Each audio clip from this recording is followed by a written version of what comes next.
Zacatecas fue localizado con vida uno de los 7 jóvenes secuestrados el domingo.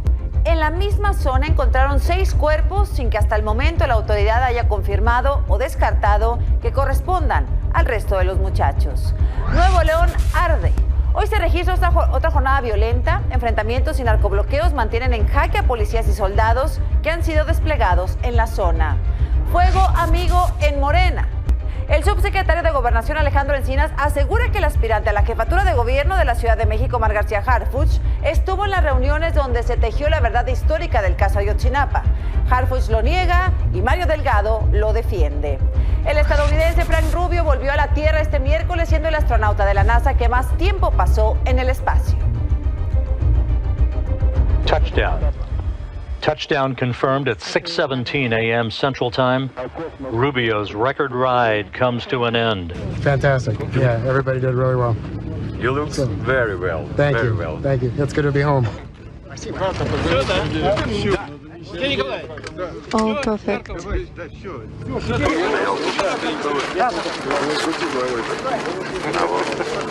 And prepare for their helicopter flight back to Karaganda, Kazakhstan, and eventually their trip back to their respective home.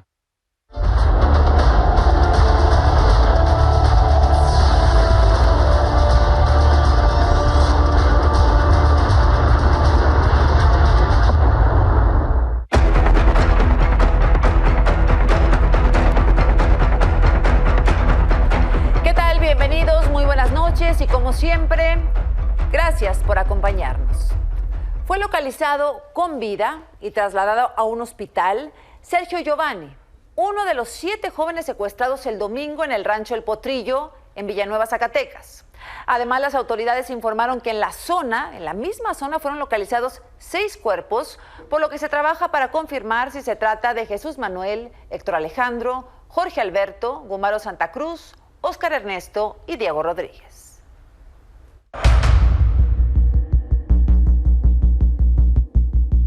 La Fiscalía de Zacatecas informó a los familiares de los 7 jóvenes secuestrados que Sergio Giovanni Acevedo, de 18 años, y los cuerpos de sus amigos fueron encontrados en una brecha de la comunidad de La Soledad, ubicada en el mismo municipio donde fueron privados de su libertad.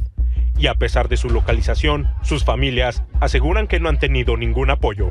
No nos han dado bien la información, pero ya está confirmado que son ellos. Ante esta situación, el fiscal, el gobernador, ¿qué les han dicho, señor? Ni siquiera los he visto ni los quiero ver, porque no han dado la cara. Sergio Giovanni, quien fue el único sobreviviente, fue trasladado vía aérea a un hospital después de su localización para que sea atendido de una fractura en la cabeza y nariz y otras heridas que presentaba. Ya en el hospital, Giovanni pudo hablar con su mamá, a quien le aseguró que no estaba involucrado en malos pasos. Pues trae unos coágulos en la cabeza. A lo mejor lo operan. Tienen sus brazos cortados también. Sí me conoce, pero no tiene noción del tiempo ahorita. A lo mejor es por los golpes, no sé. Dijo que pues él no anda en cosas malas. Dijo, yo no he hecho nada malo. Le dije, yo lo sé, mijo, yo sé. Los cuerpos de los jóvenes y Sergio Giovanni fueron encontrados durante los sobrevuelos de búsqueda en un lugar ubicado cerca de la comunidad llamada Casablanca, en la zona serrana del municipio de Villanueva, la cual conecta con el estado de Jalisco. Estaban abandonados en la sierra. El helicóptero estaba sobrevolando en la sierra y fue ahí en donde fueron precisamente localizados. Y esta zona tiene una característica serrana que conecta precisamente con el estado de Jalisco.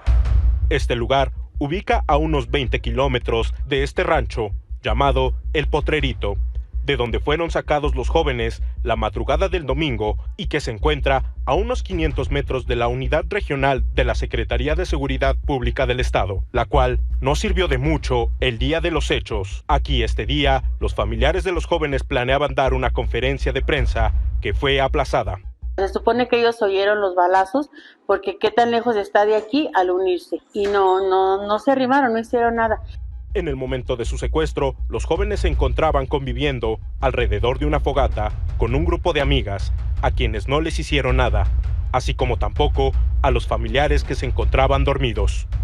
Con información de Ángel Martínez, Azucena a las 10.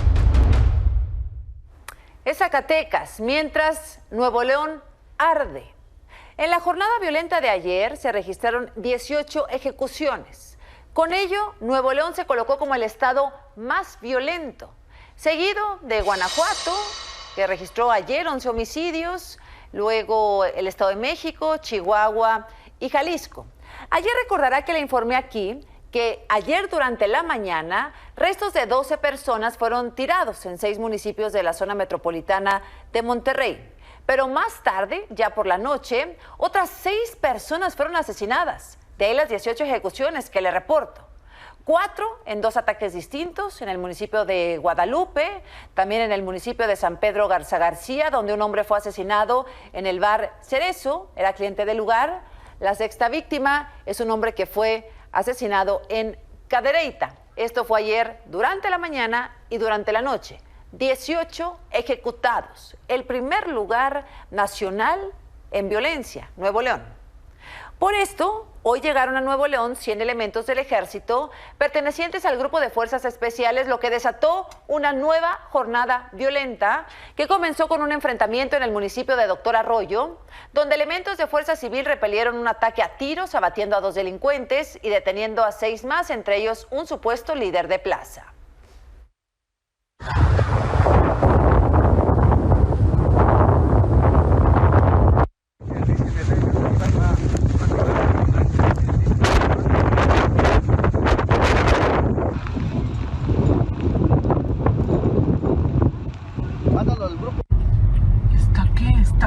Está baleada.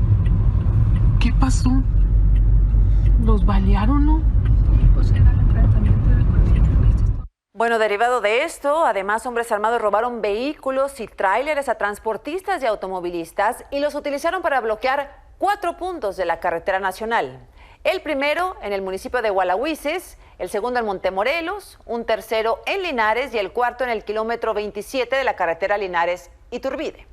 En paralelo a todo esto, las autoridades reportaron también un ataque a la comandancia de Linares y otro al municipio de Iturbide, que ameritó una fuerte movilización policíaca sin que se reporten lesionados.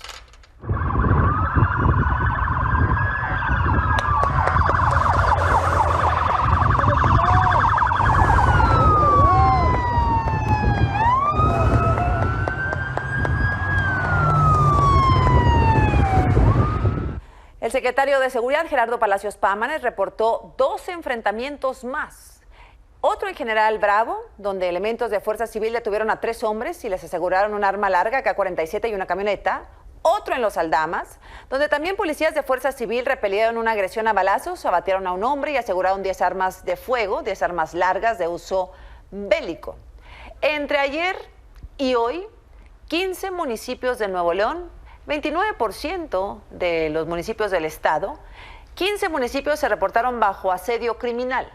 8 municipios, como veíamos ya, de la zona metropolitana de Monterrey y 7 de la zona sur. En todos esos municipios, marcados en color rojo, se registraron ejecuciones, enfrentamientos, bloqueos, hechos violentos, con un saldo, como ya decíamos, pues de los más violentos en el actual sexenio, en la historia reciente de Nuevo León, hechos que no se veían desde hace algunos años. Esta noche el secretario de Seguridad informó que entre los abatidos se encuentra un hombre relacionado con el asesinato del director de la Policía de Linares, Gabriel Solano, ocurrido durante un ataque a la comandancia el 29 de junio. Entre los miembros del crimen organizado que fueron abatidos estaría presente el que participó de manera intelectual, quizá también material, eso lo determinará la Fiscalía, en la ejecución de quien fuera el director de la Policía de Linares. Nuevo León no tiene por opción bajar la guardia. Nuevo León no es así. Nuevo León nunca va a dejar de luchar por construir una paz duradera. Sin embargo, es difícil cuando esa paz duradera no existe en el país. Zacatecas, 6 jovencitos asesinados. Nuevo León ardiendo.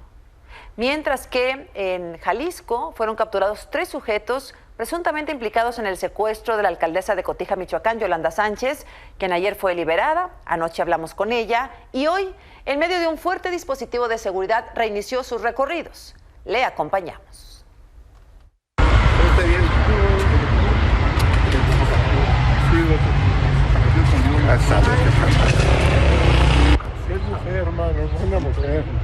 Es una super mujer, man. Todas las damas merecen ni les hagan nada. Es una fortuna tener aquí en Cotija una dama como ella y es muy buena persona y además es una gran mujer.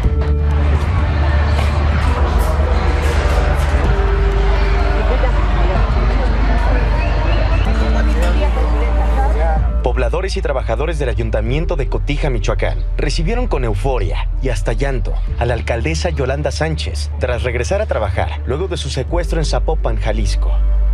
Antes me había sentido tan querida como ahora y el cariño se ve y se refleja. Qué bonito que aunque no seamos familia, tengan ese cariño por su alcaldesa.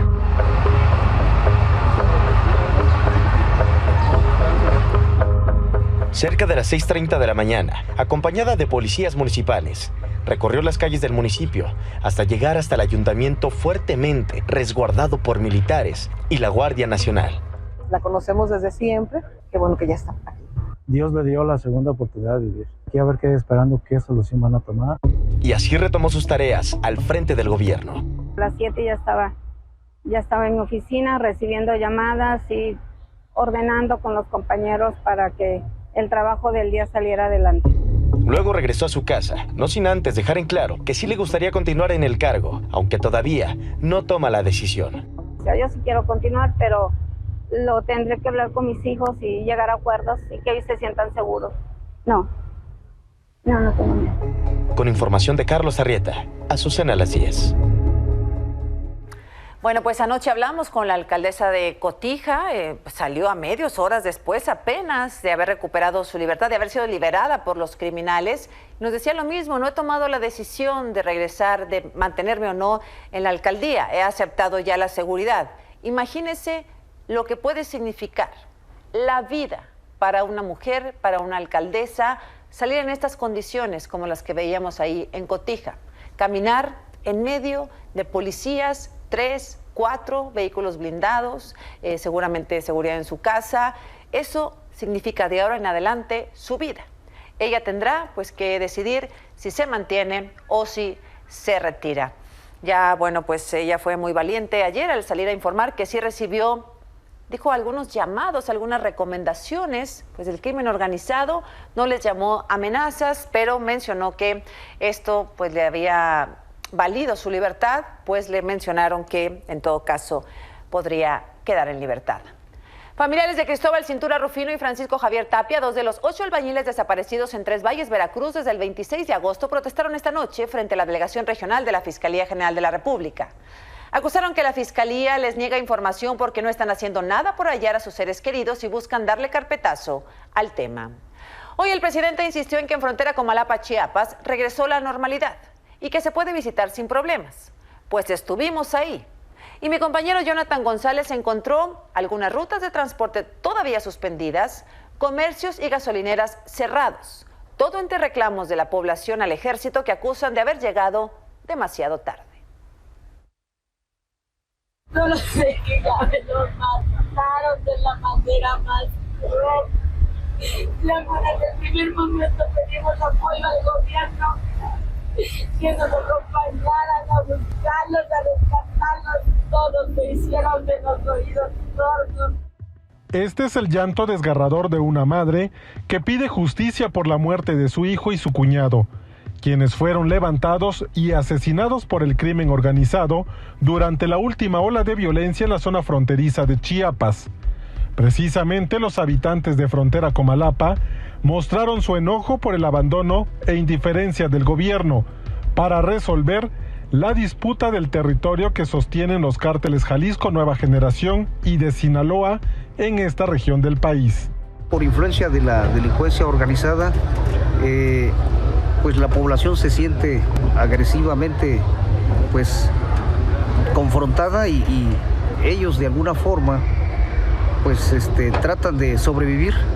No, tenemos muchas preguntas porque nos dejaron como más de 4 días sin luz, entonces no es posible que podamos vivir así. Este miércoles, alrededor de 80 militares del 15 Regimiento de Caballería con sede en Comitán se sumaron a los 800 efectivos que ingresaron el lunes a los 11 municipios que integran la zona fronteriza con Guatemala. Las fuerzas federales descendieron de los camiones y recorrieron las calles a pie. Algunos comercios en frontera Comalapa aún están cerrados. Son muy pocos los negocios que se han reactivado. Algunos camiones ingresaron para abastecer alimentos, pero el transporte público de Comalapa a Motocintla permanece paralizado y las gasolineras lucen desoladas. No hay nada, si fuera el mercado, está el mercado, no hay nada, puro seco.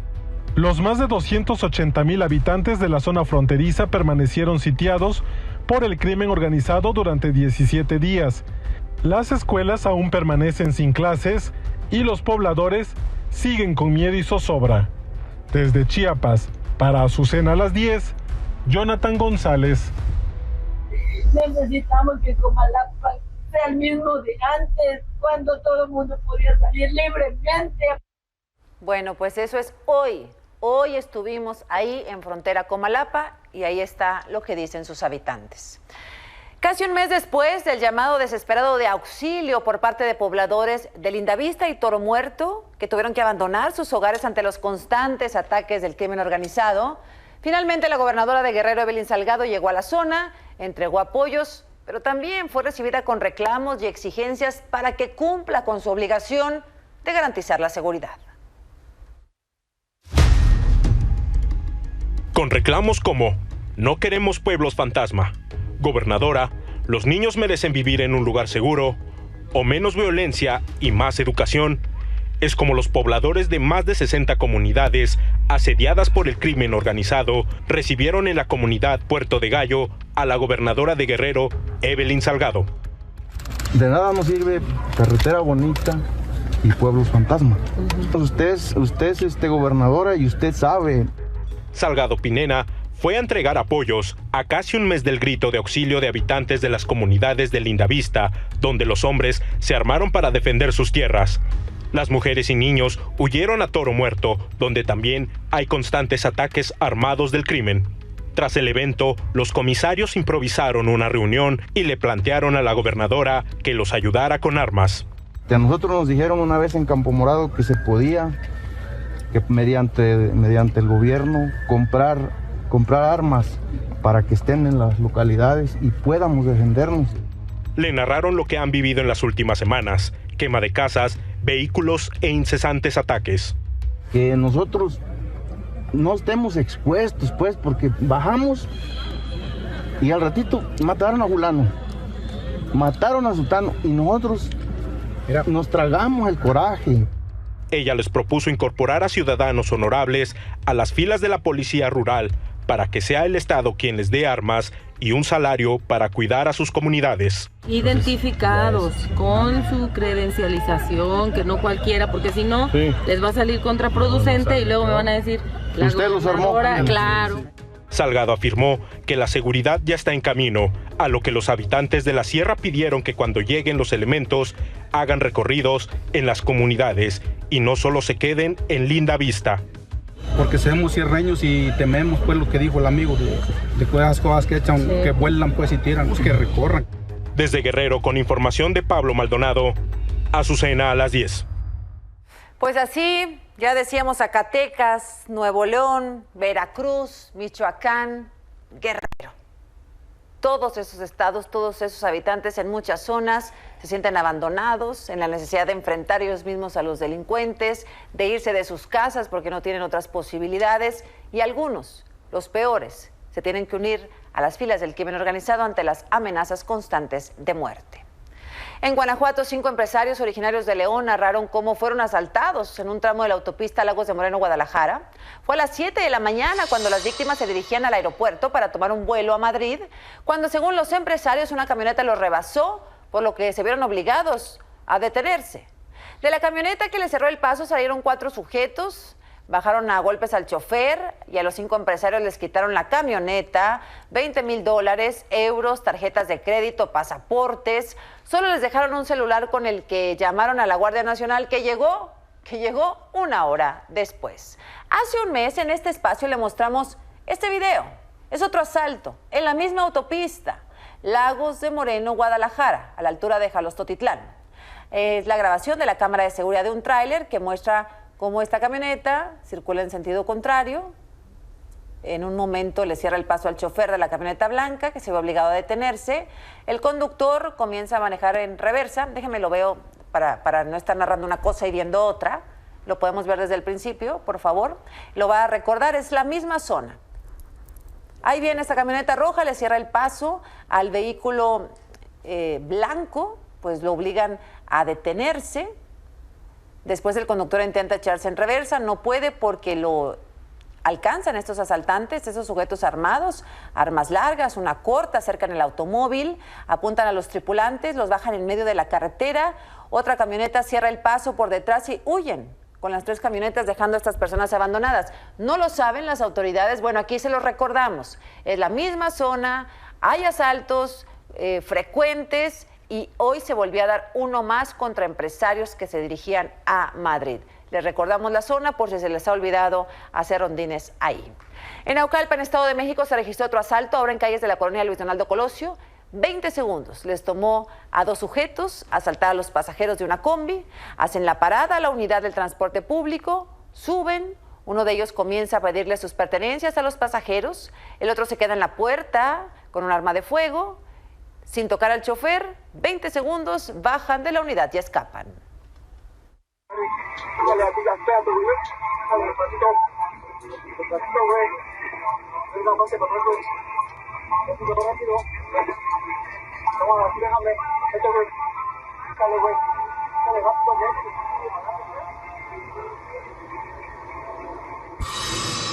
Esta mañana el subsecretario de Gobernación Alejandro Encinas presentó el segundo informe de la Comisión para la Verdad y el Acceso a la Justicia del caso Ayotzinapa.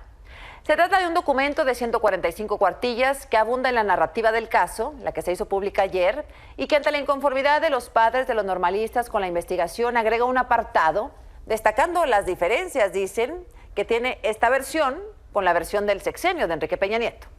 Según Alejandro Encinas, la verdad histórica, la del sexenio pasado, presentada en 2015, planteaba que los estudiantes iban a boicotear el informe de labores de María de los Ángeles Pineda, presidenta del DIF, esposa del alcalde de Iguala, José Luis Abarca, que en la información actual se apunta que los estudiantes tomaron autobuses para trasladarse a la Ciudad de México a la conmemoración del 2 de octubre. La segunda diferencia, dice, es que se había dicho que integrantes de Guerreros Unidos incineraron a los normalistas en el basurero de Cocula por tratarse de supuestos integrantes del grupo de los Rojos. Actualmente el gobierno sostiene que los muchachos nunca estuvieron juntos tras salir en los autobuses, sino que fueron divididos en al menos 3 grupos y llevados a diferentes destinos, donde finalmente fueron asesinados. La tercera diferencia es que la verdad histórica pretendió responsabilizar solo autoridades locales y sus vínculos con Guerreros Unidos, mientras que ahora Alejandro Encinas dice que el día de los hechos participaron autoridades civiles, municipales, estatales, federales, además de elementos del 27 Batallón de Infantería del Ejército Mexicano.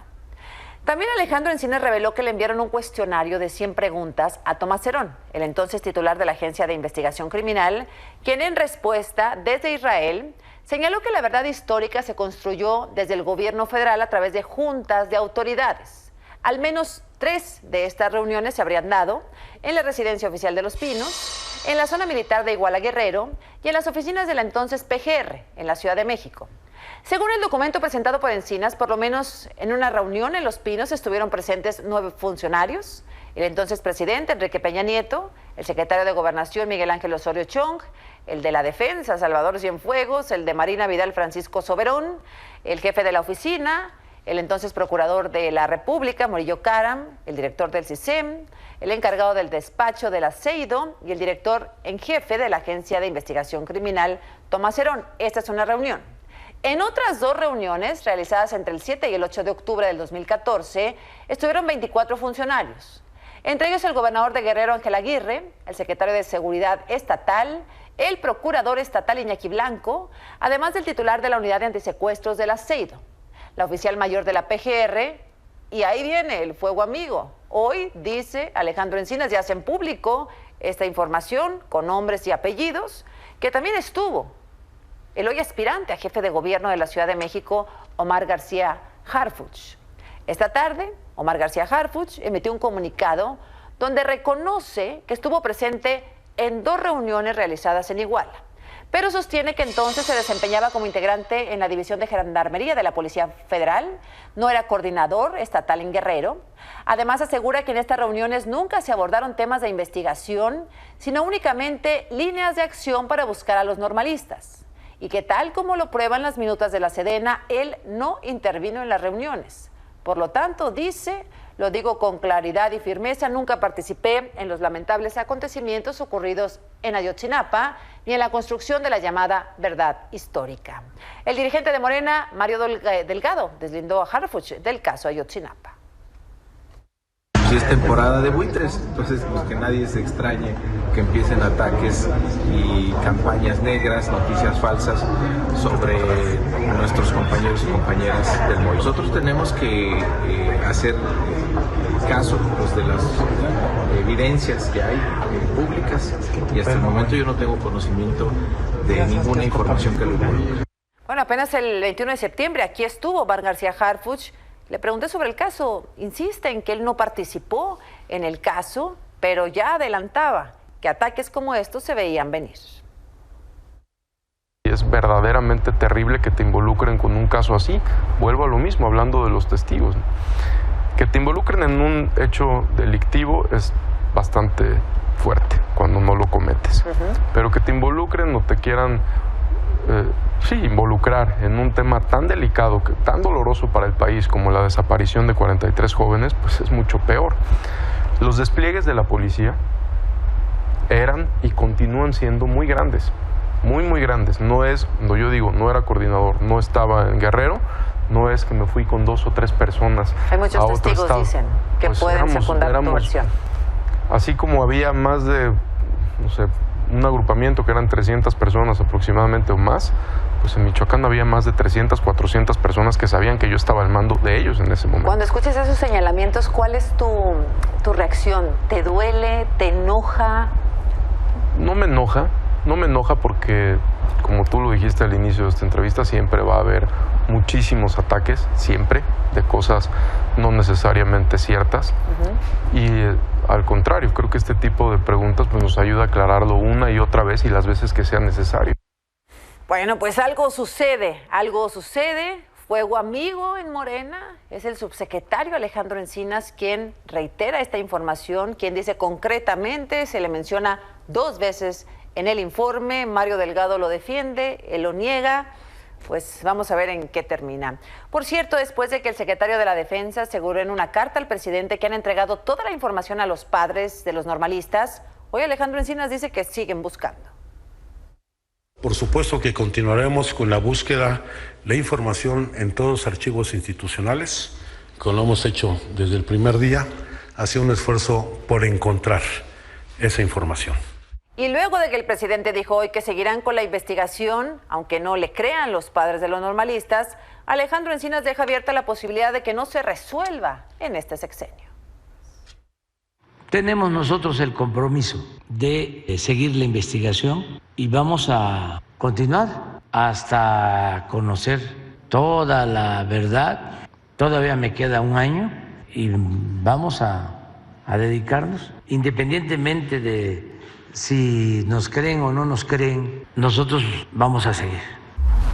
Darle tranquilidad y certeza a los padres y madres de familia que se va a hacer todo lo posible por encontrarlos y en caso de que no se logre el hallazgo en este gobierno, dar las garantías para que continúe la búsqueda.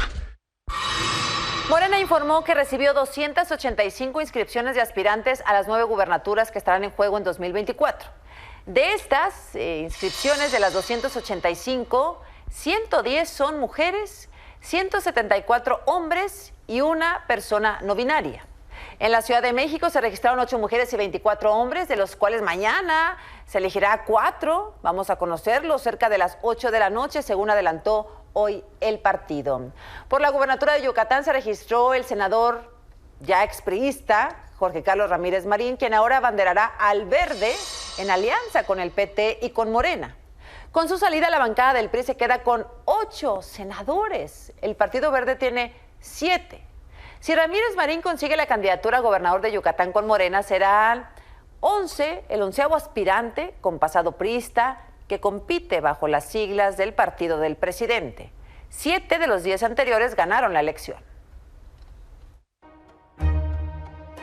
Jorge Carlos Ramírez Marín confirmó que pese a sumarse a la bancada del Partido Verde en el Senado, se registró para competir en el proceso interno de Morena por la candidatura para gobernador de Yucatán. Ramírez Marín no es el único priista que brincó a Morena para buscar una gubernatura. Julio Menchaca y Américo Villarreal renunciaron a más de 30 años de militancia en el tricolor y en 2022 con Morena ganaron las gubernaturas de Hidalgo y Tamaulipas respectivamente. También hay algunos fundadores de Morena con pasado priista que son gobernadores o exgobernadores morenistas, como Adán Augusto López, que fue gobernador de Tabasco antes de integrarse a la Secretaría de Gobernación. Además, Laida Sansores de Campeche, David Monreal de Zacatecas, Miguel Navarro de Nayarit y el fallecido Miguel Barbosa, que fue gobernador de Puebla. Sin embargo, brincar a Morena no ha garantizado la gubernatura a todos los expriistas. En 2021, Mónica Rangel y Clara Luz Flores perdieron las elecciones en San Luis Potosí y Nuevo León respectivamente, mientras Armando Guadiana fue derrotado en 2 ocasiones en su intento por ser gobernador de Coahuila. Con información de Reinaldo Baena, Azucena a las 10. Fueron cumplimentadas 2 órdenes de aprehensión contra Sean Alejandro y su padre César N. por el feminicidio de Montserrat Juárez. La joven asesinada el viernes en un departamento de la alcaldía Miguel Hidalgo en la Ciudad de México, cuyo caso pudo esclarecerse tras difundirse este video del momento en que su cuerpo fue sacado por estos 2 presuntos feminicidas y un policía del departamento. Lo sacaron en una camilla. Se espera que mañana sea la audiencia. Sumado a esto, por la tarde se dictó prisión preventiva por narcomenudeo y el lunes se va a determinar si son o no vinculados a proceso. Fuentes de la Fiscalía revelaron que Sean Alejandro, el presunto feminicida de Montserrat, tiene abiertas 3 carpetas de investigación más, 2 de ellas por violencia familiar contra 2 de sus exparejas y una más por lesiones contra un vecino. Una de sus víctimas lo denunció por primera vez en el 2020, pero apenas ayer fue contactada por la Fiscalía de la Ciudad de México. De acuerdo con familiares de este sujeto, el hoy detenido contacta a sus parejas a través de Facebook, las invita a salir, luego las lleva a vivir con él, y en el caso de Montserrat, pues terminó matándola. Además, en su edificio al menos 2 vecinas lo acusaron a él y a su padre de agredirlas. Yo me coloco enfrente de la puerta y me suelta un golpe. No pasó a más porque yo empecé a gritar y pedir auxilio y gracias a eso pues me auxiliaron los vecinos, en donde nosotras realmente no tenemos esa voz. Nos arrincona el papá, sale corriendo del departamento y nos empieza a agredir. Nos empieza a decir que no nos quiere volver a ver ahí. Presenté la denuncia, no me volvieron a decir nada. Solo me comentaron que pues si se volvía a acercar, volvía a pasar algo así, pues solo llamaron a patrulla. La cantante Sasha Sokol informó que fue confirmada la sentencia por daño moral en su contra, dictada a Luis de Llano luego de que un tribunal desechó la apelación que el productor había interpuesto. En un comunicado, Sasha celebró el avance del proceso legal que dijo inició para buscar justicia por el abuso sexual que vivió cuando era menor. Recordemos que fue en marzo del año pasado cuando Sasha acusó a Luis de Llano de haber abusado de ella durante una relación que mantuvieron cuando ella era una niña, 12 años de edad. Esto luego de que el productor habló de lo que calificó un noviazgo con esta niña cuando era una niña en una entrevista. La seguridad se ha reforzado en ambos lados de la frontera entre México y Estados Unidos. Ante la presencia de agentes, son cada vez más los migrantes que optan por entregarse y proteger a su familia, pero hay otros que a pesar de los riesgos mantienen su objetivo de llegar al país del norte.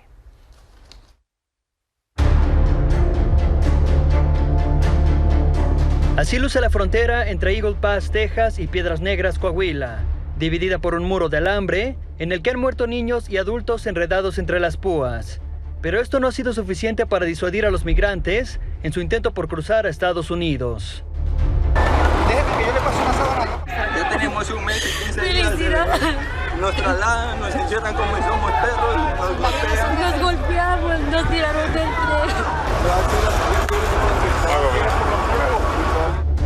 Las púas y la presencia de agentes fronterizos hacen que los migrantes se entreguen de manera voluntaria, no intentan correr o esconderse y ante todo tratan de proteger a sus hijos.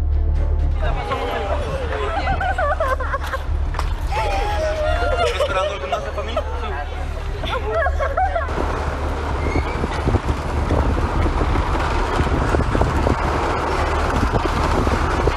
¿Cómo se siente en este momento que está en este lado? estado? Bueno, muy alegre, muy feliz de haber estado acá, ya después de 3 meses de lucha, y bueno, aquí estamos. Se estima que en esta frontera hay unas 11,000 personas varadas, esperando una oportunidad para burlar a las autoridades y cruzar de manera ilegal, o entregarse y esperar por un permiso de asilo que podría tardar meses. ¿Y cómo ha sido el viaje, señor? Desastroso. Una esperanza de emigrar. Yo sí tengo esperanza, solo hay que creer en Dios y bueno, el de arriba es el único que sabe. Del lado mexicano, también se reforzó la seguridad. Luego de que en los últimos días decenas de inmigrantes pasaron por el muro fronterizo entre Tijuana y San Diego, este miércoles hubo mayor presencia de elementos del Ejército y la Guardia Nacional. Así detuvieron y sometieron a 2 jóvenes que intentaron cruzar. Con información de Blanca Carmona y Said Betanzos, Azucena a las 10. Y la meta es seguir trabajando, así nos duela. Gilgamesh, 1 hasta el fondo.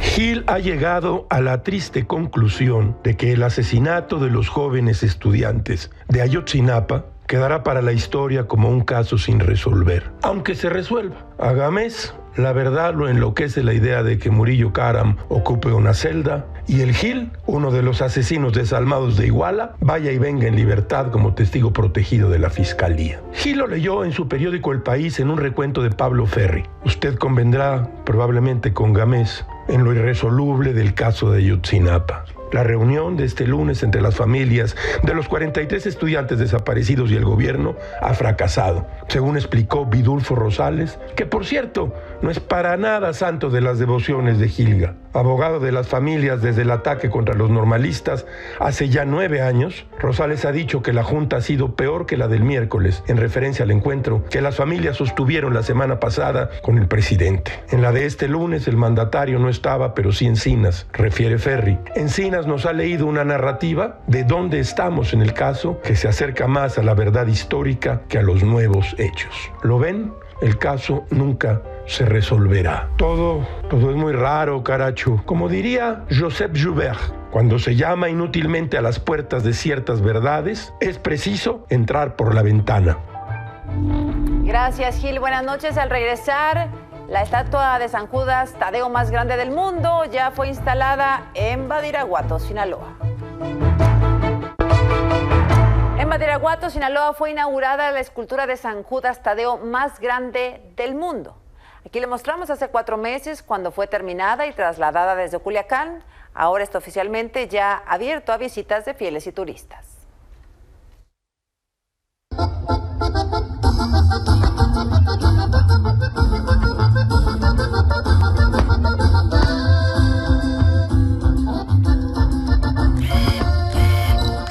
A poco más de 4 meses de que se informó su llegada a Badiraguato, Sinaloa, cuna de narcotraficantes como el Chapo Guzmán y Rafael Caro Quintero, la estatua de San Judas Tadeo más grande de México por fin fue inaugurada para que sea visitada por fieles y turistas. La verdad me impresionó, sí está muy gigantesca, hasta me tocó ver cómo fue un show de que lo andaban transportando de Culiacán para acá y que sin dónde, la intriga de dónde la iban a poner. Y aquí fue, en Badiraguato. Con esta monumental estatua de 25 metros de alto, realizada en Culiacán por el escultor Fidel Chaides, se intenta mostrar otra cara de Badiraguato, municipio ubicado en la Sierra de Sinaloa, famoso por encontrarse en una región donde se cultiva y trafica amapola. Queremos que Sinaloa pase de tener un estigma negativo a un reconocimiento de lo que somos. Va a ser visitado por muchos turistas, pero lo más importante es que los badiraguatenses puedan ir y convivir, los niños, los jóvenes. La estatua fue colocada sobre lo que será el Museo Cultural, que próximamente será inaugurado con objetos que hacen referencia a la historia de Badiraguato. Mientras tanto, el Parque Mirador estará abierto de martes a sábado para que los fieles del Santo de las Causas Perdidas asistan a pedir sus milagros. ¿Es creyente de San Judas por nacer? Sí, por mi bebé cuando nació tenía problemas antes de nacer y por eso somos creyentes de San Judas.